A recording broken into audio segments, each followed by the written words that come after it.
Allah speaks about two kinds of people in the Quran. When He says, إِنَّا هَدَيْنَهُ السَّبِيلِ إِمَّا شَاكِرًا وَإِمَّا كَفُورًا, that Allah has guided you to the way of truth and shown you the way so you can differentiate between good and bad, between haqq and batil, between iman and kufr, tawheed and shirk. You can make that distinction. Allah has shown you that, the correctness of the way of haqq and the error of the way of batil, of falsehood.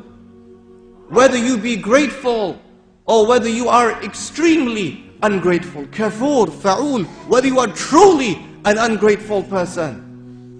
And shukr al-khas, and the specific shukr, is for iman that Allah gave you, and tawheed, that Allah made you an ummah of la ilaha illallah, and that you don't ascribe any partners with Him subhanahu wa ta'ala. And we see it in two ways.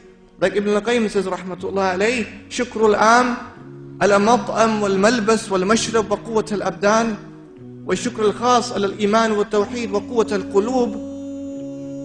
The general shukr, my dear brothers, for the fact that Allah has given you food.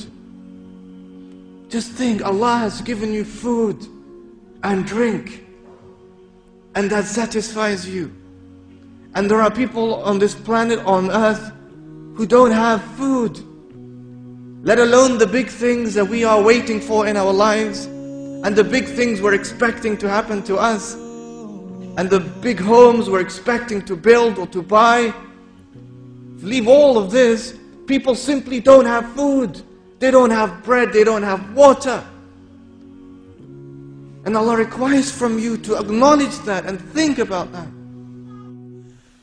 And Ibn al-Qayyim says there are two kinds of thankful people, even within the frame of thankfulness. The shakir and the shakur.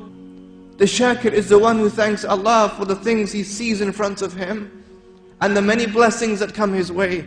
But the shakur thanks Allah for the things that don't come his way and for the things that are taken away from him. There are those, you see, and the Prophet of course spoke about this when he said, Inna amra al-mu'min kulluhu ajab. Indeed, all of the affairs of the mu'min, the believer, are strange. Everything that Allah decrees for him is good for him. And if a blessing comes his way, shakar, fakana khayran lahu, he thanks Allah and that's good for him. And if a hardship comes his way, sabar, he is patient and that's good for him. But then there is those who transcend even that.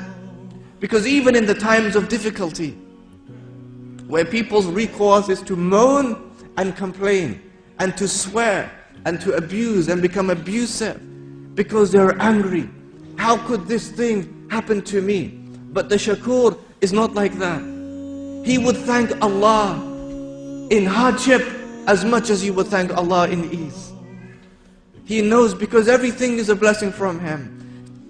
One of the promises of Allah in the Quran, when Allah declared, وَإِذْ تَأَذَّنَ رَبُّكُمْ لَإِنْ شَكَرْتُمْ لَأَزِيدَنَّكُمْ, and your Lord caused to be declared, if you thank, Allah would increase you. Allah would increase you. But if you're ungrateful, then the punishment of Allah is severe. If you thank, Allah would increase you. Ibn al-Qayyim says, whenever you find that people find a loss in their affairs, the first thing they should do is begin to thank Allah, begin to make shukr. And by way of that, they would see an increase in their affairs. Sometimes it's the missing link. Oftentimes people say, like, we experience khushu in our salah at Fajr time, but by the time it was Dhuhr, it was all gone. And we find that we have something good in one place, but then it's finished by the next thing or the next stage. But you simply ask yourself, well, did I thank Allah for that khushu in my salah in the first time? That Allah would maintain it for me for the second one, and perhaps the third one, and the fourth, and the fifth.